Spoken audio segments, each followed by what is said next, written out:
Members of influencer Andrew Tate's War Room group has been uncovered by the BBC. Leaked internal chat logs identify 45 potential victims between March 2019 and April 2020, but the total number is likely to be higher.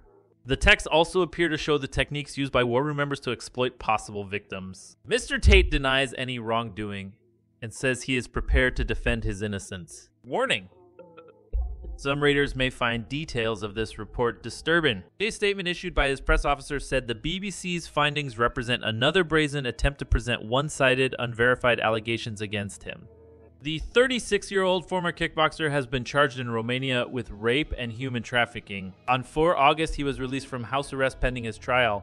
Last week, details of graphic evidence compiled by Romanian prosecutors were revealed by the BBC. His brother Tristan and 2 associates also face charges.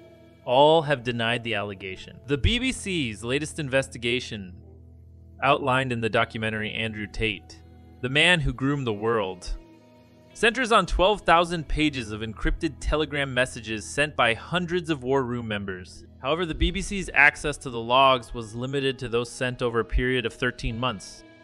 So the total number of women possibly targeted and exploited by the group, which was formed in 2019, could be much higher. Mr. Tate says the War Room, which costs $8,000 PS $6,300 a year to join, is a network of powerful men and those who want to learn from them. The War Room promotes self-discipline, motivation, and confidence building whilst giving members access to thousands of professionals from around the world who encourage personal responsibility and accountability.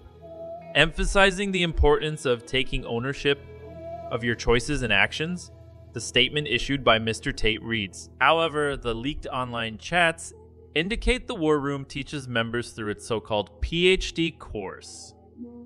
The initials stand for Pimp and Hose degree. How to groom women into sex work. Members are instructed by some of the War Room leadership, known as generals, used to romantically seduce, emotionally manipulate, and socially isolate women before luring them into performing on webcams, often taking all or most of the money they make.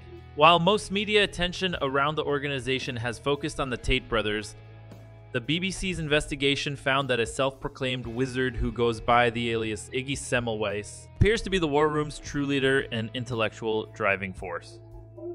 The messages, exclusively obtained by the BBC, suggest violence against women was taught and encouraged by some of Mr. Tate's generals. Among them were photographs of a woman bent over with serious bruising and cuts to her backside, and the tagline, "Who me?" Another post sent by a leading member who uses the alias Joe Lampton described how he reacted to a complaint from a woman who worked for him. "I took her keyboard and hit her in the head with it." The message read, "She went into the room and worked 7 hours without any break." Our investigation has found that as of August 2022, there were 434 War Room members around the world.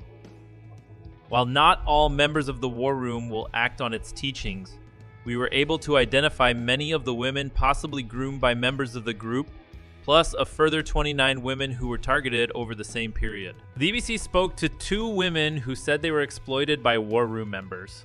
Although they live thousands of miles apart, their stories indicate the men were following the same tactics. Both women said they initially believed they were in a romantic relationship with these men, who then began gradually manipulating them into sex work, a strategy known as the lover boy method. "He used sex a lot to manipulate me," says Maria, not her real name, from Buenos Aires, Argentina. The women also say they were subjected to violence, isolated from friends, and forced to perform menial tasks to demonstrate their subservience.